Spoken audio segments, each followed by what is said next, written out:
Hello, I'm Mantastic'c and Fantastic, and today I want to outline my thought process for monster exchanging within the Gung-Ho Collab rare machine. So, the Gung-Ho Collab comes back on a regular basis, and oftentimes it will return with buffs to notable and old cards, which means it can be a good long-term investment. And as a general statement, I am going to recommend you trade for either Gung-Ho Minerva, Shikigami's Orange without the N if you actually utilize Norza Kitty, and Knight if you don't have any Varroa or Varroa Kitty and you'd like to actually farm in solo mode for the tickets. So, for my main account, I am going to trade for Gung-Ho Minerva. I have 10 Blue Odins in total.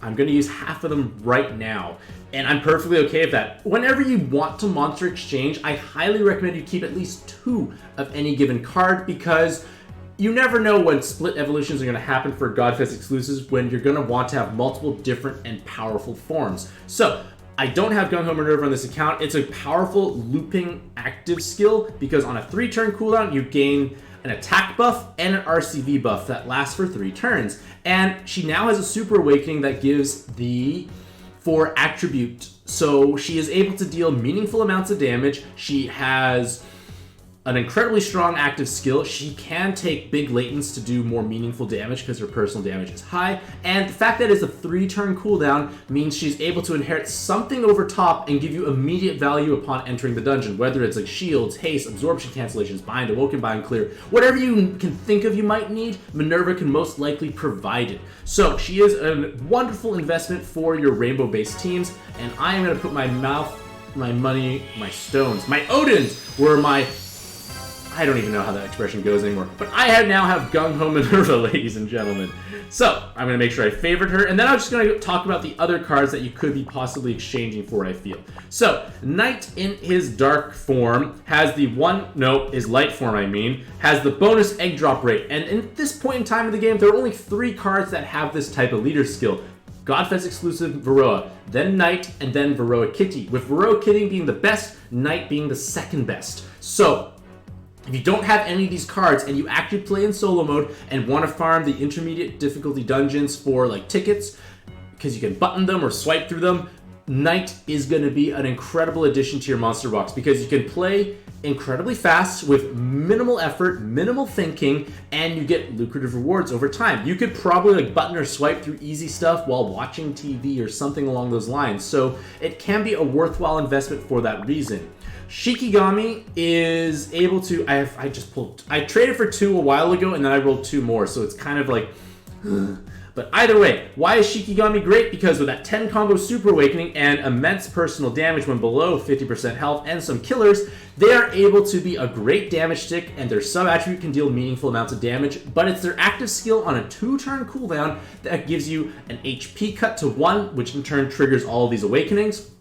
No Skyfall, so everything is faster. And then you change the outermost columns to Dark Orbs. This can be used if you have 2 of them, are able to grant you the ability to swipe through content with relative ease. And the idea is when you pop 1 Shikigami every turn, and the other one on the other turn, and you have 2 columns of Dark Orbs, so that's 10 orbs in total. If you're using, say, Lu Bu, which is a Pantheon card, and it's a good chance you have it because he's so old, you can swipe through Training Arena 3. You can swipe through even like Gem, like the 6-star, 7-star Gem Rush. Like, there's a lot of farming potential there. But if you also have like Hadler, Ina, or Academy Tokoro, I can't pronounce that name properly, you can also utilize Shikigami's on those teams to create 10 Dark Orbs every turn. You just move them into position, and then you can, if you have 2 more, and you can trigger the Big Blob Awakening. So I found them to be a wonderful investment. Even just from a Training Arena 3 point of view, it just made your life so much easier, because who doesn't like being able to level up their cards to level 120 with relative ease? So Shikigami's, if you can get 2 of them, are definitely a worthwhile trade, but remember, do not go below 2 copies of any given card. And then finally, Orange with an N. Yes, that is the last card here. She is valuable if you have Norza Kitty system, because Norza Kitties are able to provide auto heal through their awakenings, and it's a significant amount of auto healing.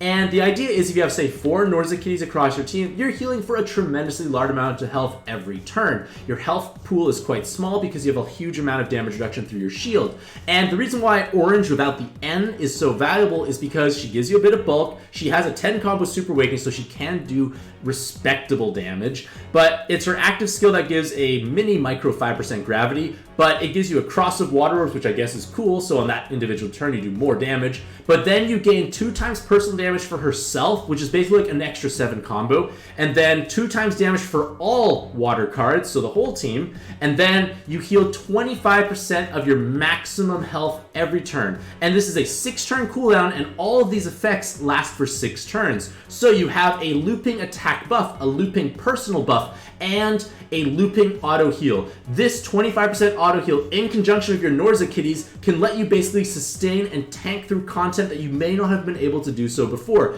In UN1, this can possibly just trivialize the dungeon even more. Even less thinking is necessary. Just, touch Orange without the N. So if you have the Norza Kitty system and you find healing could be sometimes a little bit stressful or damage may or may not be quite high enough, Orange without the N is a truly delightful solution for your needs. And if that being said, those are the recommendations I would make for you ladies and gentlemen out there for Monster Exchange and the Gung Ho Collab. This event only costs you 5 6-star Godfest exclusives, so it's definitely on the less expensive side.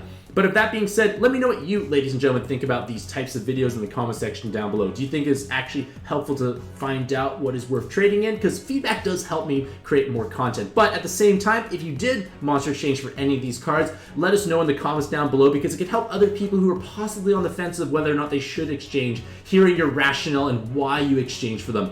But regardless of all that, hopefully all you lovely ladies and gentlemen have a truly fantastic day. I wish you the best of luck in your own pad adventures, and happy puzzling.